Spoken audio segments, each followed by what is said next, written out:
Another weekend, another episode of the Ask Me Anything series. This is now episode number 8, and one thing that I wanted to ask you guys before we get into today's video, is this a series you want me to continue to do throughout the offseason and into next season? Because originally this was just supposed to be questions about the 2021 NHL season, but obviously the regular season is now winding down, and I've really been enjoying this series, so I'd like to keep it going if you guys would like to keep watching. As always, huge shout out to everybody who took the time out of their day to go and leave a comment on the post. I made it yesterday, so it was a little bit of short notice, but still a lot of comments to go through. You guys know the drill. Instagram, Twitter, links to those down below in the description. The link to become a channel member is also down below in the description, or you can just go ahead and click the join button, which is next to the subscribe button. And most importantly, if this is your first time checking out the channel and you want more NHL content just like this, be sure to hit that subscribe button. And now let's begin. The first comment of the video comes from Scrooge Mcduck, who says, "What are your expectations for the Seattle Kraken in their first year?" I'm definitely not expecting them to have the type of success that the Golden Knights had in their first season. I think anyone would kind of be foolish to have those type of expectations, but I also don't expect them to be like a bottom 2 or 3 team in the league either. I think they're going to be rather competitive right out of the gate. That's just kind of how the expansion draft rules are set up right now. They're going to get good players, so those are my expectations for the Seattle Kraken in their inaugural season. I don't think they're going to be amazing, but like I said, I do think they are going to be relatively competitive. If it's an 82 game season, which I'm sure we're all hoping it is, but there's no guarantee just yet, I could see them getting,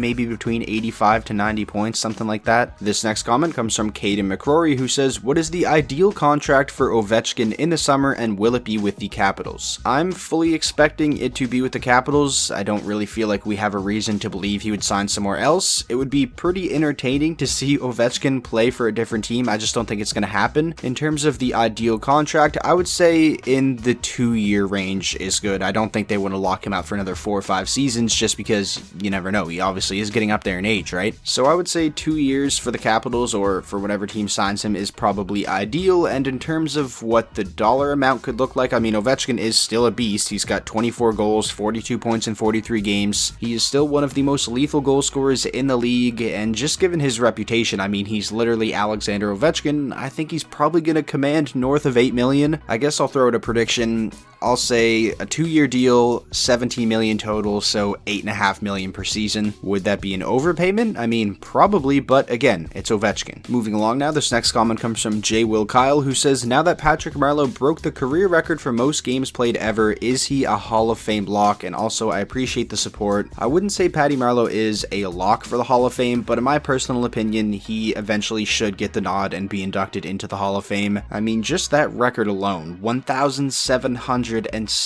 NHL games, is a ridiculous achievement. The longevity of his career has been incredible. He's been so durable throughout his career as well. This is a guy who's rarely ever injured. He's on a pretty long Ironman streak right now. And one thing that I don't think is brought up enough when it comes to Patrick Marleau breaking this record, and what makes it even more impressive, is how many games he has lost due to lockouts. Obviously this season missed a chunk of games with it only being a 56 game season. Last season obviously got cut short. There was a half season in 2012-13, I believe it was, and then obviously there was no 04-05 season, so he realistically could be up there around like 1,900 games played already. And aside from just holding the record for the most games played in NHL history, Marleau obviously does have some other accolades. He's almost at 1,200 career points now, has never won any major individual awards or a Stanley Cup, but he has had a lot of success at the international stage, and that is something that should be taken into consideration because it's the Hockey Hall of Fame, not the NHL Hall of Fame. So that's kind of my stance on it. I don't think he's a lock, but Patty Marleau is an absolute legend, and I do think one day he should be inducted into the Hockey Hall of Fame. This next comment comes from Samuel Paradis, who says, "Which Red Wings player surprised you the most this season?" For me, it easily has to be Adam Ernie. Last year, his first season as a Red Wing, didn't really show a whole lot of anything, really. Was sort of just a 4th line grinder who was a physical player, didn't produce a whole lot of offense whatsoever. But this season, he has shown that on top of being a physical bottom 6 forward, he can also chip in a decent amount of offense. He's had some success on the power play this season. He's got a total of 11 goals and 19 total points in 42 games, which is a pretty solid pace for a guy like Adam Ernie. His confidence just seems to be on a whole other level this season. He's carrying the puck, he's using his speed because he is a pretty solid skater, and that is leading to more opportunities for Ernie to produce offense. Overall, he's having a strong season and has definitely been a pretty pleasant surprise. This next comment comes from Juan Jose Pazmino. I apologize if I butchered butchered your name, but the question is, did Bennett's first games give you some sort of second thoughts on that trade? Honestly, they kind of have. I don't want to jump the gun though, because obviously Sam Bennett has still only played 5 games with the Panthers. That's a very small sample size, but he has looked fantastic so far with the Panthers. He's got 3 goals and 3 assists for 6 points in those 5 games. He's a +7, has 19 penalty minutes, so he's still playing with an edge, playing that chippy style that he likes to play. Now, if Bennett continues to play like this, then obviously, yeah, everybody's opinion on the trade should change, but I don't think it's realistic that he's going to continue to be an above a point per game player with the Panthers. But even if he's able to maintain like a half a point per game pace with the Panthers, then still the trade does look a lot better for Florida. When it originally happened, I thought it was a huge overpayment, giving up a second round pick and a prospect that they drafted recently in the second round for a guy in Sam Bennett who,